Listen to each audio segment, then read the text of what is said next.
అలాగే నిలబడి రెండు చేతులు ఆకాశం వైపు సాగుతున్నాం. దేవాది దేవుడికి స్తుతులు చెల్లించుకుందాం. స్తోత్రం స్తోత్రం స్తోత్రం స్తోత్రం. గతించిన వారములు నెలలు సంవత్సరం అంతా ఆయన దయాపీఠములు మనకి వచ్చింది తండ్రి. దేవాది దేవుడి యొక్క పరిశుద్ధ ఆదివారం లాస్ట్ ఆదివారం అనుకున్నామండి. దానికి దేవాది దేవునికి లెక్కలేనటువంటి స్తుతులు చెల్లిద్దాం. రెండు చేతులు ఆకాశం వైపు చాపి మన పూర్ణ హృదయముతో పూర్ణ మనసుతో ఆయన స్తుతిద్దామండి. హల్లెలూయా హల్లెలూయా హల్లెలూయా హల్లెలూయా. యేసయ్యా నీకు వందనాలు యేసయ్యా. నాయనా ఇంతలోనే కనబడి అంతలోనే ఆవిరైపోయే ప్రాణాలు ప్రభువా. నాయనా ఈ దాటి వెళ్తున్నారంటే మనం తిరిగి వస్తున్నారు లేదో తెలియట్లేదు ప్రభువా. నాయన గొప్ప ధన్యత ఇచ్చావు తండ్రి. ఏమి ఇచ్చినా సరే నీ రుణం మీకు తీర్చుకోలేము యేసయ్యా. నీకు వందనాలు యేసయ్యా. స్తోత్రం స్తోత్రం. అనేక ఇబ్బందుల నుంచి ఇరుకుల నుంచి నాయన మాకు శరీర ఆర్థిక స్థితుల నుంచి మమ్మల్ని నడిపించిన దేవా నీకు వందనాలు వందనాలు వందనాలు. స్తోత్రం స్తోత్రం. పరిశుద్ధాత్మ దేవా ఈ యొక్క మందిరంలో ఈ యొక్క ఆదివారపు దినమున ఈ యొక్క పరిశుద్ధాత్మను కుమ్మరించు ప్రభువా. రాణి బిడ్డలు కూడా త్వరగా తోడుకుని రండి ప్రభువా. నాయన ఈ యొక్క మందిరంలో ప్రభువా ఒక్క దినము గడపకుండా 1000 దినముల కంటే శ్రేష్టమని సెలవించిన దేవా. నాయన నాయన యోచించి నాయన ప్రతి బిడ్డ విశ్వాసంతో నీ మందిరంకు రావడానికి సహాయం చేయండి ప్రభువా. హల్లెలూయా హల్లెలూయా. స్తోత్రం స్తోత్రం స్తోత్రం.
మహోన్నతుడ, మీ పరిశుద్ధ పాదములకు వందనములు, స్తోత్రములు, స్తుతులు ప్రభువా.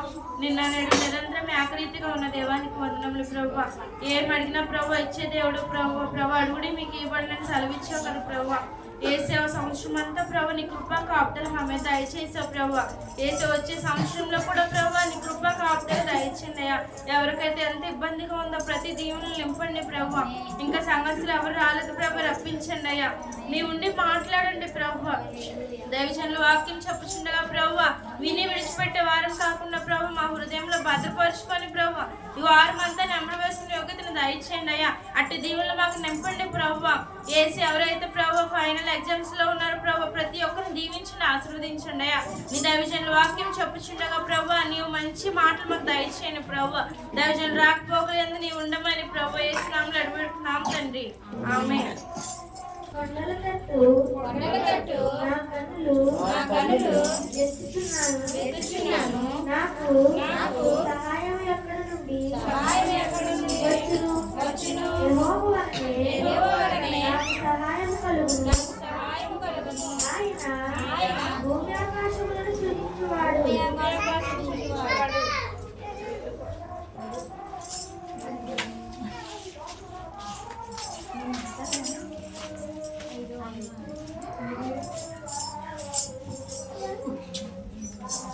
ఆయన నీ పాదములు రొట్టెలనీయడు, నిన్ను కాపాడువాడు కునుకడు.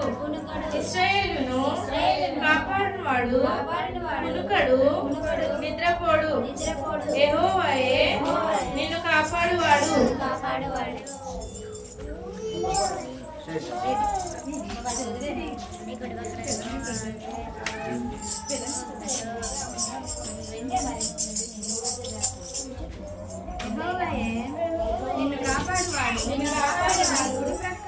నీ కుడి ప్రక్కను యెహోవా నీకు నీడగా ఉండును.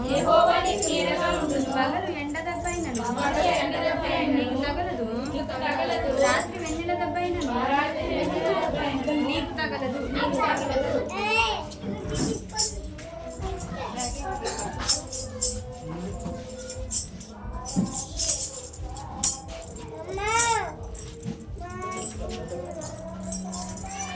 ఏ అపాయమును రాకుండా యెహోవా నిన్ను కాపాడును.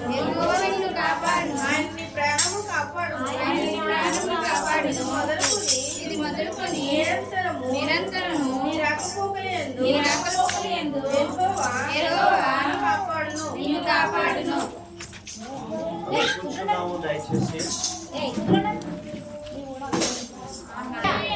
అందరూ చెబుతాం దేవుని స్తోత్రం, హల్లెలూయా.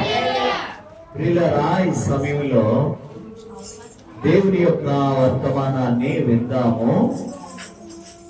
క్రిస్మస్ నెల చివరి ఆదివారం, క్రిస్మస్ నెల చివరి ఆదివారం అన్నమాట.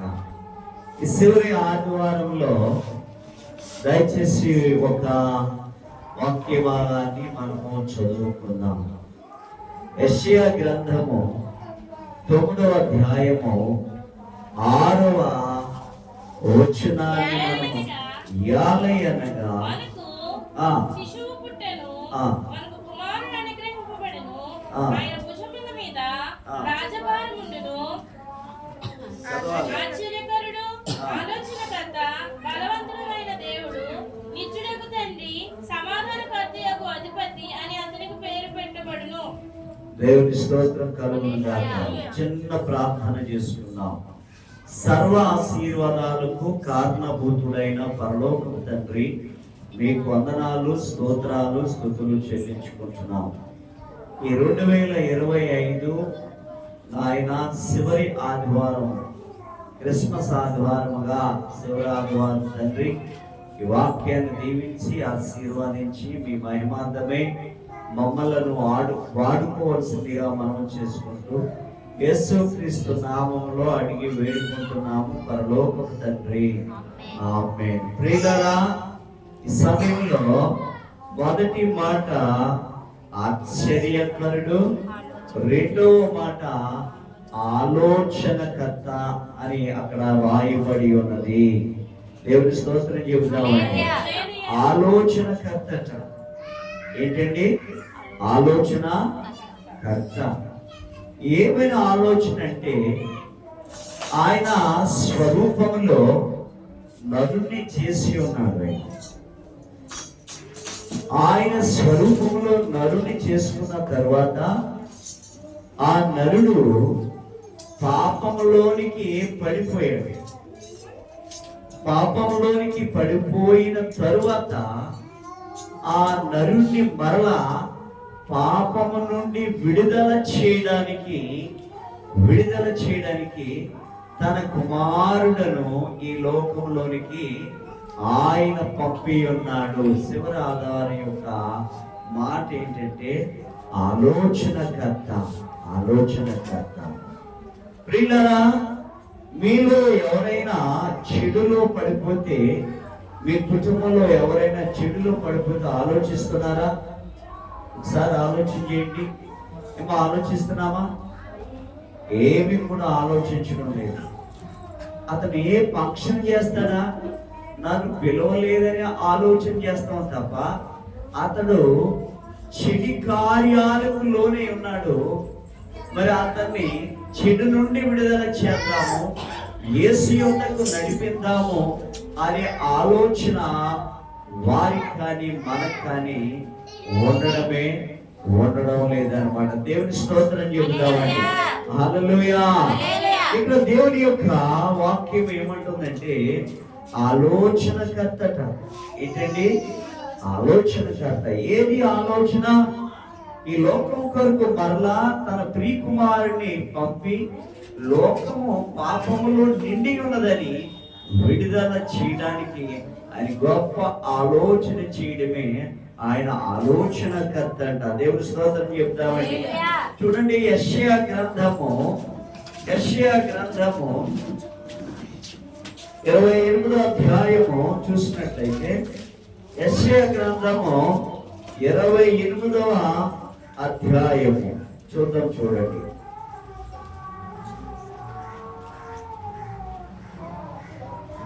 తీసారా? 28వ అధ్యాయము 29వ వచనాన్ని మనము చదువుకుందాం.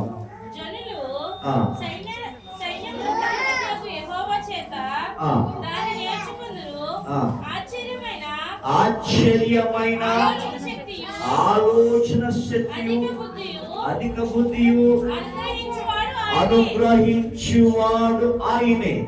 దేవుని స్తోత్రం చెప్దామండి. ఈ చక్కటి మాట ఇక్కడ మనకి కనపడ్డది. ఆలోచనకర్త.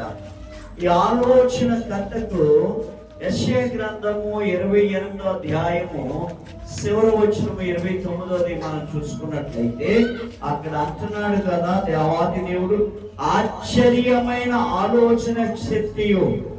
ఏంటండి? ఏమిస్తున్నాడండి? ఆశ్చర్యమైన ఆలోచన శక్తి మనకి ఇస్తున్నాడు అన్నమాట. అంటే ఈ లోకంలో మనం జీవిస్తున్నాము కాబట్టి యేసు ప్రభువు వారిలో జీవిస్తే ఈ లోకంలో మనం ఒక పాత్రగా పరిశుద్ధాత్మ దేవుడు వాడుకుంటాడు. కాబట్టి ఆశ్చర్యమైన ఆలోచన శక్తి మనకి అనుగ్రహిస్తాడట. దేవుని స్తోత్రం. హల్లెలూయా. ఆశ్చర్యమైన ఆలోచన శక్తియు అధిక బుద్ధియు అనుగ్రహించేవాడు ఆయనేనంట. ఈ లోకంలో ఎలా జీవించాలి, మనం ఎలా ఉండాలి, ఎలా బ్రతకాలి, ఎలాగ మన కుటుంబాన్ని ముందుకు తీసుకుని వెళ్ళాలి అనేది ఆయన అధిక బుద్ధి ఆలోచించి అధిక బుద్ధి ఆయన మనకు అనుగ్రహిస్తాడట. దేవుని స్తోత్రం కలుగును గాక. హల్లెలూయా. చెప్తాడు హల్లెలూయా. అందుకనే నరుడు చేసే ప్రతి కార్యాలు కూడా దేవుని యొక్క ఆలోచనలో మనం చేసుకున్నట్లయితే అది విజయవంతముగా ముందుకి సాగబడుతుంది అన్నమాట. లేదంటే దేవుని యొక్క ఆలోచన లేకుండా చేస్తే ఏ పైన చేరే అది వెనక్కి పోతుంది తప్ప ముందుకు వెళ్ళదు. ఆలోచన చేసుకుందాం. దేవుని ఆలోచన చేసుకొని దేవుణ్ణి స్మరించుకొని ఏ పని చేసినా ముందుకు వెళ్తుంది తప్ప దేవుని ఆలోచన చేయకుండా దేవుని యొక్క ఆశీర్వాదము దేవుని యొక్క ఆలోచన బుద్ధి లేకుండా మనము ఏ పని చేసినా అది ఎనుకే పోతుంది. అందువల్ల అంటున్నాడు, ఆశ్చర్యమైన ఆలోచన శక్తియు అధిక బుద్ధియు అనుగ్రహించేవాడు ఆయనే. ఆలోచనకర్తకు ఆలోచన ఏంటంటే ఆలోచనకర్త అంట. మరి ఆశ్చర్యమైన ఆలోచనలు ఆయనే అందజేస్తాడని దేవుని యొక్క వాక్యము మనకి తెల్లగా తెలియచేస్తుంది అనమాట. మరో వాక్యాన్ని కూడా మనము చూద్దాము. ఈ సమయంలో మరో వాక్యాన్ని కూడా చూద్దాం. చూడండి, కీర్తనలు 33వ కీర్తన, కీర్తనలు 33వ కీర్తన 11వ శరణాన్ని మనము యెహోవా ఆలోచన సదాకాలము నిలుచును, ఆయన సంకల్పము తరతరములకు ఉండును. దేవుని స్తోత్రం కలుగును. ఆలోచన మీద మనం ఆలోచిస్తున్నాం కాబట్టి యెహోవా ఆలోచన సదాకాలము నిలుచునంట. దేవుని స్తోత్రం కలుగును గాక. అవ అర్థం చేసుకుంటున్నారా? ఎవరో ఆలోచన? నీ ఆలోచన కొద్దికాలం ఉంటది. నీ స్నేహితుడు ఒక ఆలోచన ఇస్తాను, నీ స్నేహితురాలు ఒక ఆలోచన ఇస్తుంది, నీ తల్లిదండ్రులు ఒక ఆలోచన ఇస్తుంది. ఆ ఆలోచన కొద్ది కాలమే ఉంటుంది. కానీ దేవుని యొక్క మాట యెహోవా ఆలోచన సదాకాలము నిలుచునంట. దేవునికి స్తోత్రము, హల్లెలూయా. అందుకనే దేవుని యొక్క ఆలోచనలో మనం ముందుకు సాగిపోవాలి. దేవుని యొక్క ఆలోచనలో మనము ముందుకి సాగిపోవాలి. ఆయన ఆలోచనకర్తంట, ఆయన ఆలోచనకర్తంట. ఆయనలో మనం ఆలోచిస్తే, ఆయన ప్రార్థన చేసి, అయ్యా నేను ఈ కార్యక్రమాన్ని నేను ఆలోచిస్తున్నాను, ఈ కార్యక్రమాన్ని నేను తలపెడుతున్నాను, ఈ కార్యక్రమం తలపెట్టి నేను ముందుకు తీసుకుని వెళ్తున్నానంటే దేవుడి యొక్క మాట ఉంటుంది కదా, యెహోవా ఆలోచన సదాకాలం నిలుచును, ఆయన సంకల్పములు తరతరములు ఉండును. దేవుని స్తోత్రం, హల్లెలూయా. ఆయన ఆలోచన చేసిన ప్రతి పని కూడా తరతరాలు ఉంటుందంట.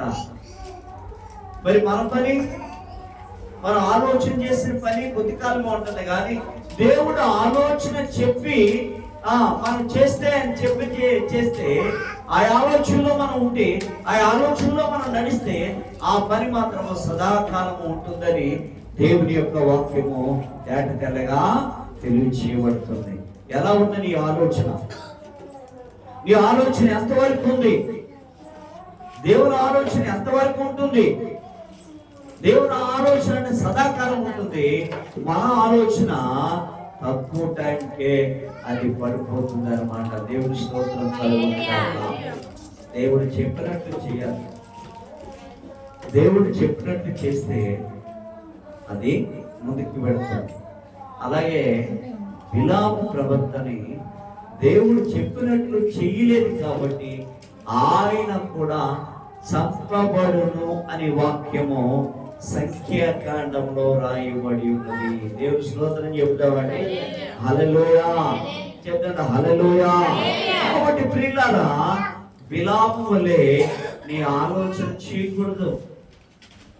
దేవుడు మరి ఇజ్రాయిల్ని ఆశీర్వదించమని పంపిస్తే ఆయన వెళ్ళడానికి అంగీకరించడు. మరోసారి వెళ్ళడానికి అంగీకరిస్తాడు. అప్పుడు వెళ్ళొద్దంటాడు దేవుడు. వెళ్ళొద్దన్నది ఆవిడ. ఆయన వెళితే పరుల చేతిలో ఆయన చనిపోవడం కూడా జరుగుతుంది. రాజులు అందుకనే ఏమంటాడంటే, మా వాళ్ళు దేవుల్లో ఉన్నదంలో మాట అంటాడు. ఏమంటాడంటే చూద్దాం, చూడండి. సంఖ్యాకాండము 23వ అధ్యాయం 10వ వచనం. 23వ అధ్యాయం 10వ వచనం. యాకోబు రేణువులను ఎవరు లెక్కించెదరు? ఇశ్రాయేలు నాలుగో పాలును. అమ్మా 23:10 వచనమా? అదేనండి. చూడు, నీతిమంతుల మరణము వంటి, నీతిమంతుల మరణం వంటి మరణము నాకు లభించును గాక. ఏమని అంటాడంటే, ఆయన ప్రవర్త కాబట్టి, ఆయన యాజకుడు కాబట్టి ఆయన ఆలోచన ఎలా ఉందండి? ఆయన ఆలోచన ఎలా ఉంది? నీతిమంతుల మరణం నాకు కావాలని కోరుకుంటున్నాడు. కానీ ఆయన ప్రవర్తన దేవుడి పని చేయమంటే చేయలేదు కాబట్టి ఎలాంటి మరణం వచ్చింది ఆయనకి? ఆ మరణం చూడండి, సంఖ్యాకాండము 31వ అధ్యాయము 8వ వచనం. బిలాము కూడా మా చంపబడిన ఉంటాయి. 10వ వచనం, 8వ వచనం. చంపబడిన ఇతరులు కాక మిద్యాను రాజులను అనగా మిద్యాను 5 రాజైన అదేనమ్మా రాజైన ఏమీని, కెరెమును, సూర్యును, హూరును, రేబాను చంపిరి. బెయోరు కుమారుడైన బిలామును ఖడ్గముతో చంపిరి. దేవుని స్తోత్రం, హల్లెలూయా. ఏంటి బిలాము ఎవరు? ఒకప్పుడు ఆయన ప్రవక్త, యాజకుడు, మంచి దేవుని సేవకుడు. అయితే యెహోవా దేవుడు చెప్పినట్లు యెహోవా ఆలోచన మీద నడవలేదు కాబట్టి, యెహోవా ఆలోచన ఏంటంటే తరతరాలు ఆయన సంకల్పం ఉంటుంది కాబట్టి, యెహోవా ఆలోచన మీద వెళ్ళలేదు కాబట్టి ఆయన ఏమేం చేశాడండి? నీతిమంతుల మరణం అంటే మరణము నాకు కావాలనుకున్నాడు, కానీ ఆయన ఆలోచనలో నడవలేదు కాబట్టి దుష్టుల మరణం అంటే మరణము ఆయనకి సంభవించింది. దేవుని స్తోత్రం చెబుతామండి. హల్లెలూయా, హల్లెలూయా. కాబట్టి ప్రియులారా, నీ ఆలోచన ఎలా ఉంది? నీ పరిస్థితి ఎలా ఉంది? నీ ఆలోచన, నీ సంకల్పము, నీ విధానము ఏ రీతిగా ఉన్నది అనేది కూడా నువ్వు ఆలోచన చేసుకుని ముందుకు సాగాలని ప్రభు కనుక నేను మనం చేసుకుంటున్నాను. ఏమంటున్నాడంటే ఆయన ఆశ్చర్యకరుడు, ఆలోచనకర్త అంటే దేవుని స్తోత్రం, హల్లెలూయా. ఆయన ఆలోచన కర్త. మరి మనం ఎలా ఆలోచిస్తున్నాము దేవుని పట్ల, మన కుటుంబం పట్ల, మన పరిస్థితి పట్ల మనం ఏ రీతిగా ఆలోచిస్తున్నాం, మనం ఎలా ఉంటున్నాము, నేను ఏ రీతిగా ఉంటున్నాను అనే నీకు ఆలోచన ఉందా? ఇది ఈ క్రిస్మస్ లో చివరి ఆదివారం ఒక తీర్మానం చేసుకోవాలి. ప్రభువా, నేను ఈ చివరి వరకు ఈ సంవత్సరం చివరి వరకు కూడా నన్ను జీవింపజేసావు తండ్రి. ఇది నీ ఆలోచనే, ఇది నీ ఆలోచనే, నీ ఆలోచనే. ఆయన ఆలోచన ఎంత గొప్పదండి. నరుడు పాపములు పడ్డాడని, పాపము నుండి విడుదల చేయాలని తన కుమారుని ఆలోచన చేసి ఈ లోకానికి పంపడం జరిగింది. దేవుని స్తోత్రం చెప్తామండి.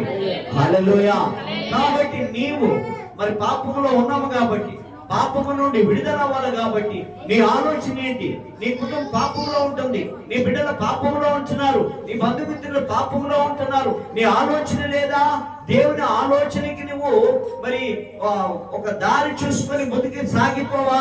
ఈ సంవత్సరం ఎలా ఉన్నావు? వచ్చే సంవత్సరం మరి 2-3 రోజుల్లో మనము నూతనమైన సంవత్సరంలోనికి మనము ప్రవేశిస్తున్నాము. మరి నీ ఆలోచన ఏంటి? ఎప్పుడు ఇదేనా? ఎప్పుడు దేవుని సన్నిధిలో ఉండలేమా మనం? ఒకసారి ఆలోచన చేయండి. ఎప్పుడు కూడా ఇది నాది, అది నాది, ఆ పని నాది, ఈ పని నాది అనుకున్నాం, కానీ దేవుని మాటలు వినడానికి ఒక ఆలోచన మనకి రావాలా? ఆయన సంకల్పంలోనికి ముందుకు మనం సాగిపోవాలా? ఏది ఆలోచన? నీ ఆలోచన ఏది? నీ ఆలోచనమైన జీవితం ఏది? అమ్మా ఉండండమ్మా. దేవుని స్తోత్రం చెప్దామండి. హల్లెలూయా. ఎలా ఉంది నీ ఆలోచన? నీ విధానం ఎలా ఉంది అనేది మనం ఆలోచన చేసుకుని, ఆయన ఆలోచన ఆశ్చర్యకరుడు, ఆలోచన కర్త. ఆలోచనకి కర్త ఆయనే కాబట్టి మరి సంవత్సరం అంతా మనం చేసిన పనిని ఆలోచించి చేసేవి కాబట్టి ఆ కర్తకు మనము విధేయంగా ఉండి జీవించడమే మన ఆలోచన అన్నమాట. దేవుని స్తోత్రం కలుగును గాక. రేపు మరి ఏమి సంభవించినో మనకు తెలియదు. నూతనమైన సంవత్సరంలోనికి మనం వెళ్తున్నాం. ఈ నూతనమైన సంవత్సరంలో మనం ఎలా ఉంటామో, మన బ్రతికేంటో, మన పరిస్థితి ఏంటో ఈవేళ కనిపించిన వారు రేపు కనబడతలేదు. కాబట్టి మనము ఆలోచన చేసుకొని దేవుళ్ళో ఉంటూ ప్రార్థన చేసుకొని, దేవాన్ని చిత్తమైతే రాబోతున్న 2026 సంవత్సరంలో నేను ఏం చేయాలి, నా కుటుంబాన్ని ఎలా మామూలు నడిపించాలి, నేను ఎలా జీవించాలి అనే ఆలోచన ముందుకు తీసుకొని మరి ముందుకు వెళ్ళాలని ప్రభు పేరిట మనం చేసుకుంటూ మరి ఈ మాటలు నేను ఇంతటితో నేను ముగిస్తున్నాను. Thank you very much. మరి సమయంలో ప్రియులారా కొన్ని మాటలను మనం ఆలోచన చేసుకొని త్వరగా మనం ముందుకు